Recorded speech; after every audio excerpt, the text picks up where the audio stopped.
Next topic,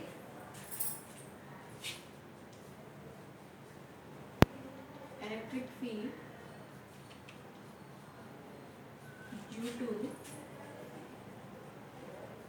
charged cylinder. This is one of the application for gas law, right? So consider a cylinder of radius r with uniformly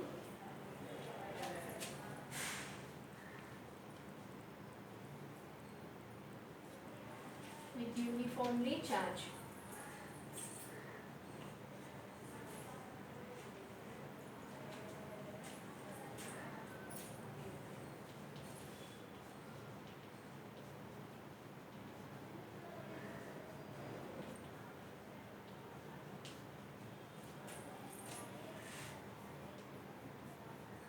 Right? First of all, we consider the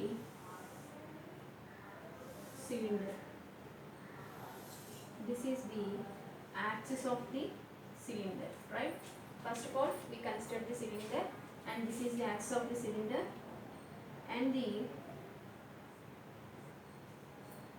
radius of the cylinder is r, right? So in order to find the electric field of charged sphere, we have to consider the two cases.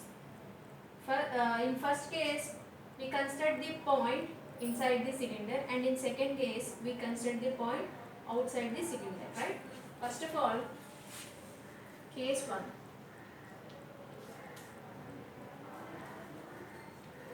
The point P is inside the cylinder.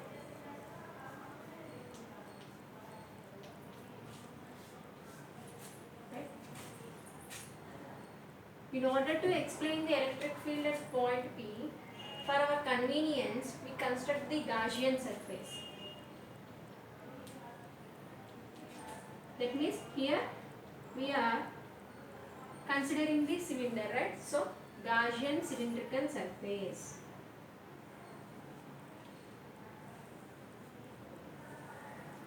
It is the point P. At point P, we consider the small surface, right? These are the ends of the cylinder. From the axis, the distance to the point is to be r, right? Then the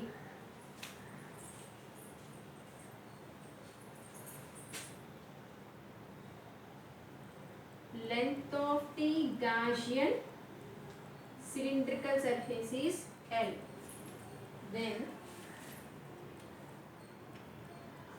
the point P is at a distance smaller from the axis.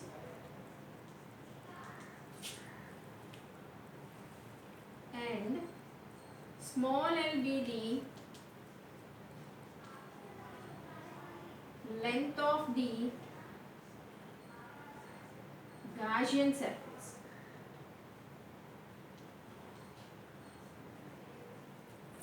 Right? Next, here there are two ends of the cylindrical surface. At two ends,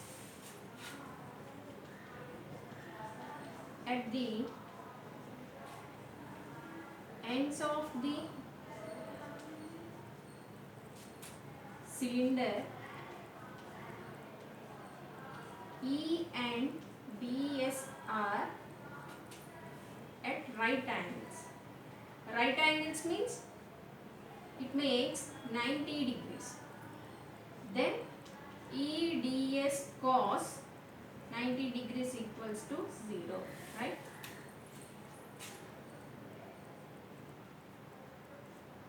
E ends outside and the surface like this. E and DS at ends of the cylinder are at right angle. So E and ds equals to 0. Where at the curved surface of the cylinder, E and ds are parallel. At curved surface of the cylinder, E and ds are parallel.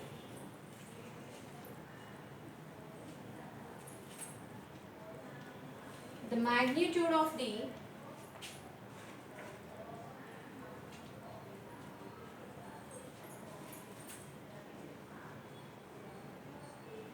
magnitude of the electric field. The magnitude of the electric field is same at all points. The magnitude of the electric field is same at all points. Then the electric field is outward normal,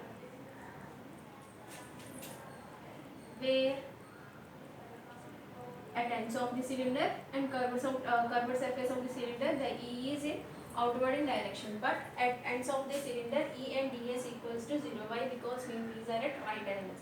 Here EDS are in parallel. Therefore, the electric flux at Gaussian surface equals to EDS. Then the total electric flux over the Gaussian surface equals to phi E equals to E integral ds. That means E into pi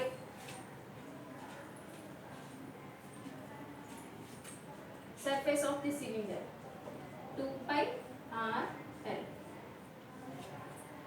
Right? In order to explain the point inside the cylinder, we consider the point P at a distance r from the axis. Then the length of the Gaussian cylinder is to be small n. Then at ends of the cylinder, E and ds are equals to 0. Why? Because means E and ds are at right angles. Then at the point P, the small surface E and ds are in parallel, so that it makes EDS. So the total electric flux over the Gaussian surface equals to E of 2 pi RL. Then next, here we consider the point P inside the cylinder. That means the point here occupies some space, right? Then total electric flux over the closed surface is given by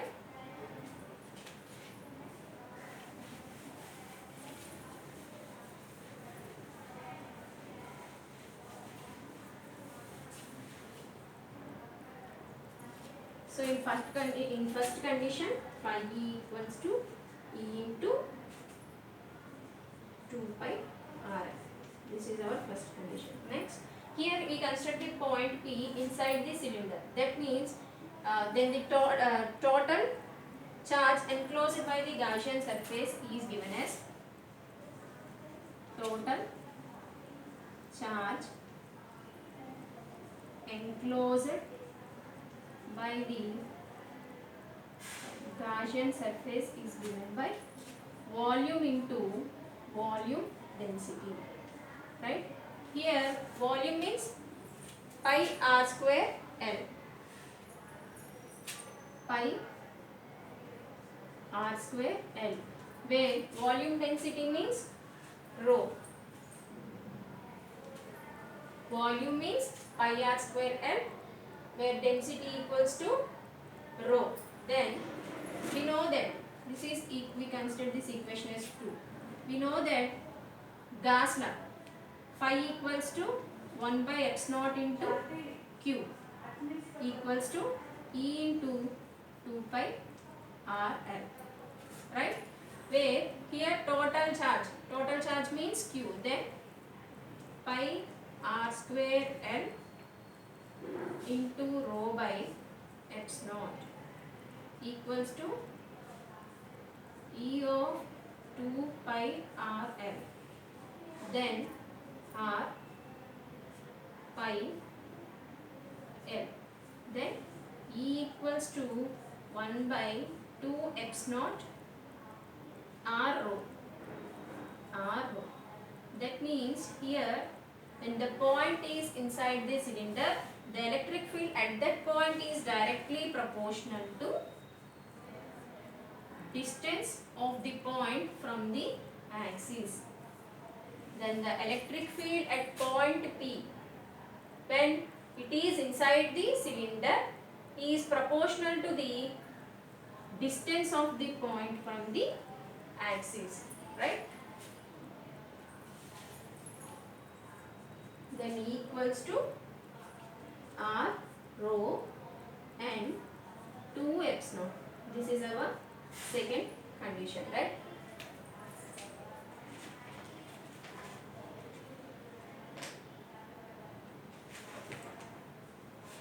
Right here, we consider the total length of the Gaussian cylinder is L. If we consider the charge per unit length is lambda,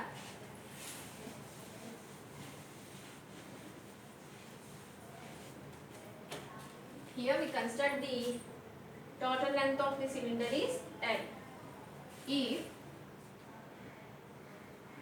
charge per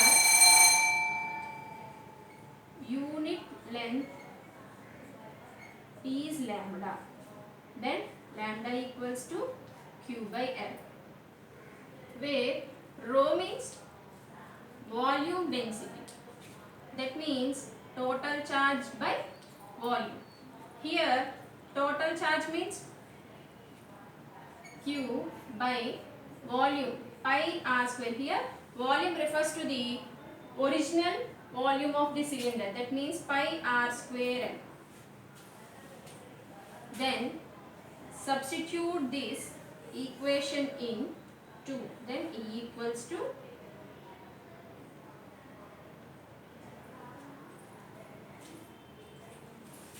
R by 2 epsilon naught Q by pi r square L. Here Q means L lambda. That means 2 epsilon naught pi r square L. L cancel, where electric field equals to R lambda by 2 pi epsilon naught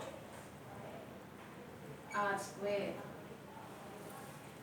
Then the electric field at the point P, which is inside the cylinder, is directly proportional to distance of the point from the axis and inversely proportional to the square of the radius of the cylinder. The equation shows that the electric field at the point P, which is inside the cylinder, is directly proportional to distance of the point and inversely proportional to square of the distance of the cylinder, which the capital R is the radius of the cylinder from the axis.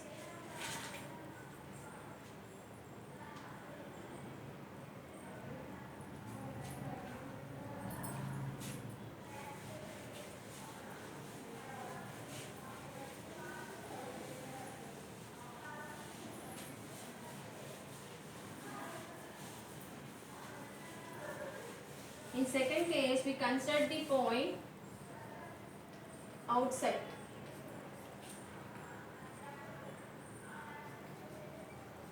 The point P is outside the cylinder.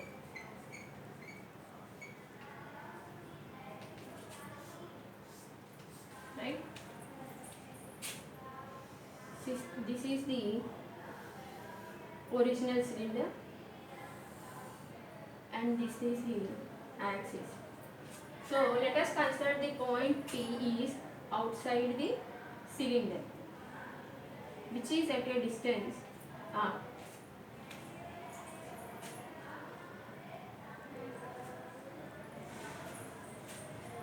For our convenience, we construct the Gaussian cylindrical surface.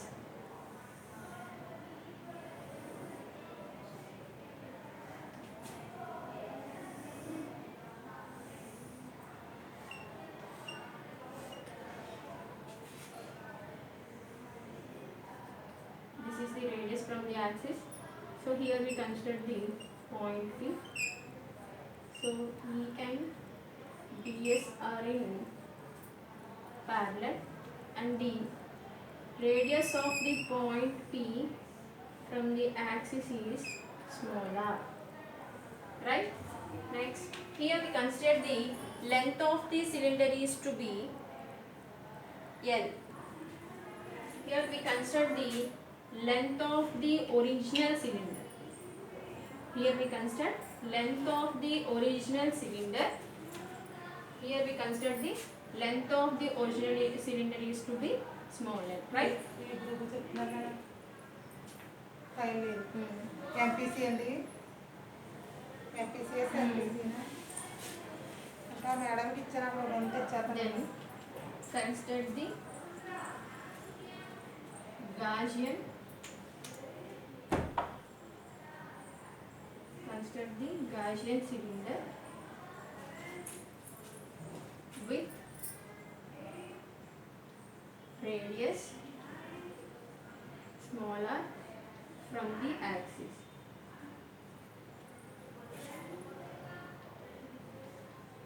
Then the length of the original cylinder. Here we consider the length of the initial cylinder, right? Length of the cylinder is smaller. At ends of the cylinder,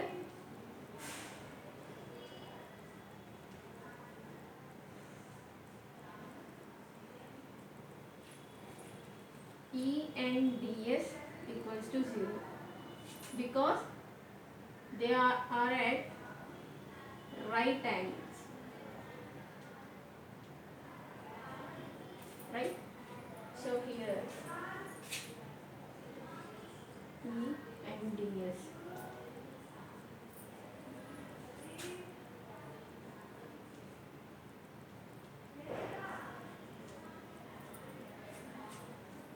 These are at right angles.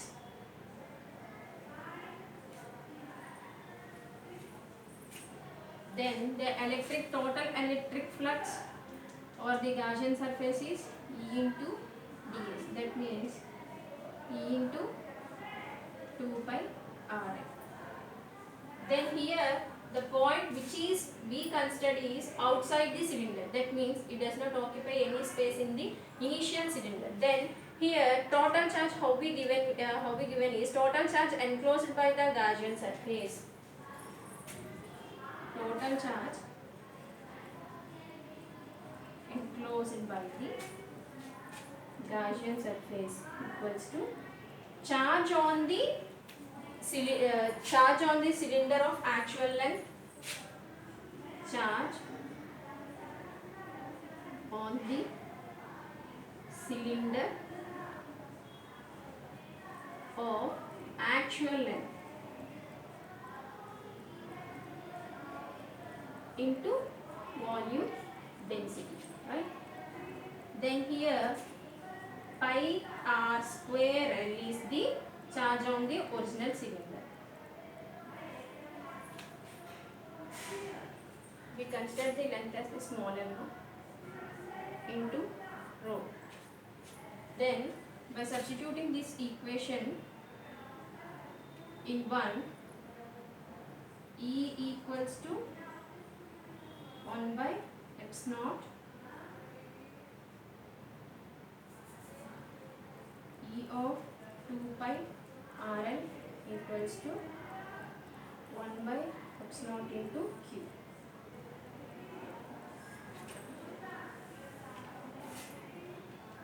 Here Q means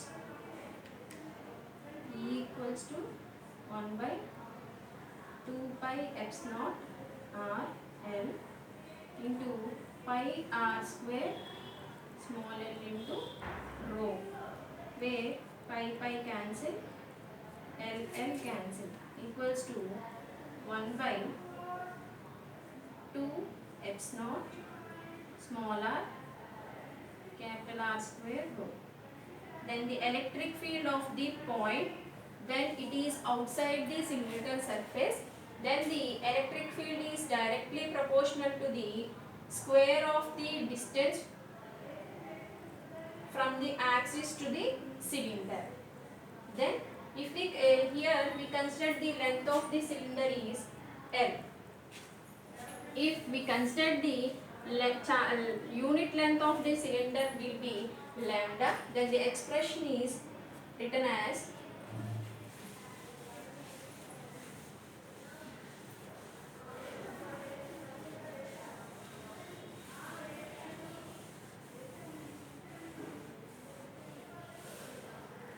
then electric field equals to R square rho by 2 epsilon R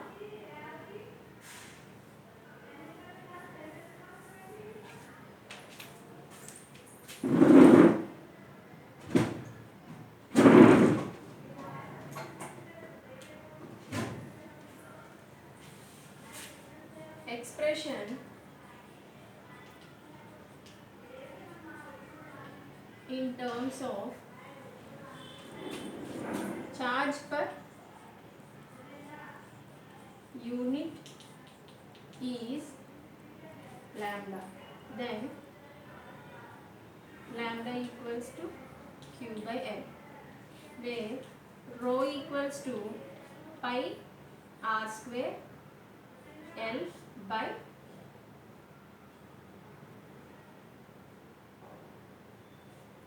pi R square L by Q by pi R square.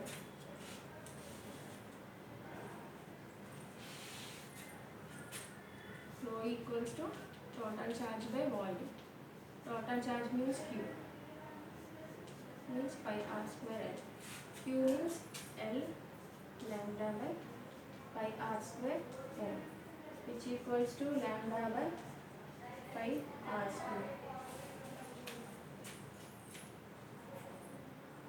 Then E equals to R square 2 epsilon R lambda by pi R square.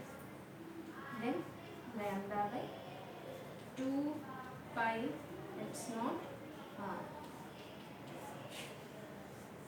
Then the electric field in terms of charge per unit is unit length is lambda. Charge per unit length is lambda is to be considered as electric field is inversely proportional to the distance of the point, right? So when it is inside this, when the point is inside the surface, then it is directly proportional to the distance of the point. When it is outside the cylinder, then it is inversely proportional to the distance of the point, right? This is about electric field due to charged cylinder. Next our topic is deduction of Coulomb's law from Gauss law.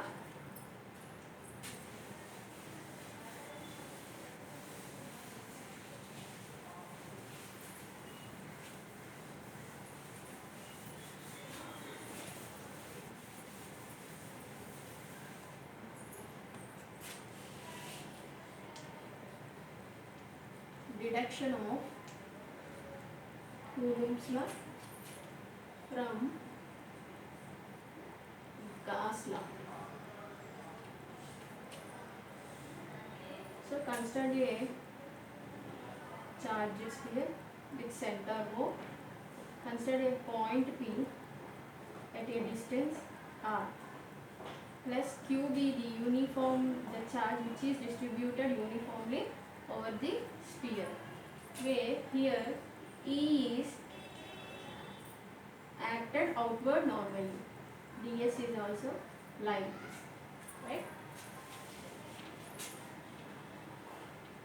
Consider a sphere with charge Q which is distributed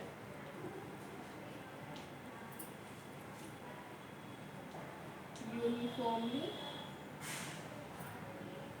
over the surface.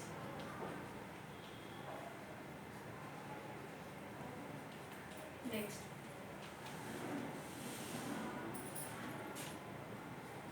let us consider the point P is at a distance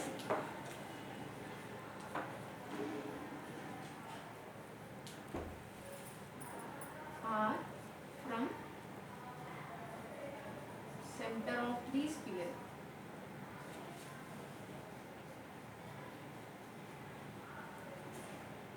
That is O, right? The electric field E is acted outward normal. The electric field E is acted outward normal. Then the electric flux at small surface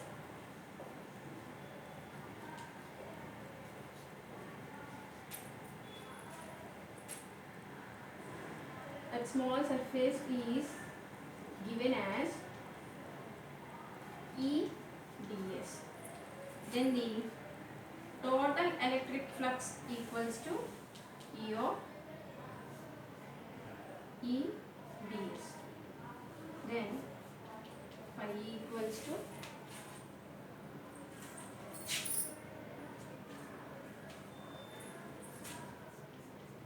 four pi r square.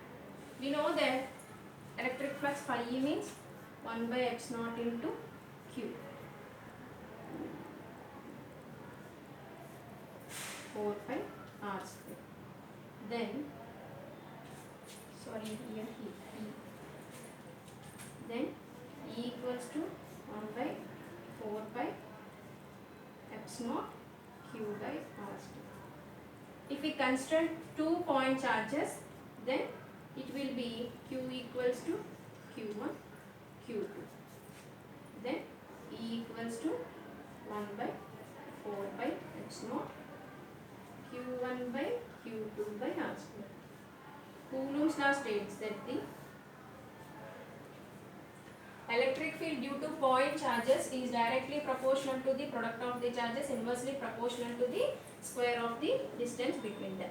Then we define the Coulomb's law from Gauss law.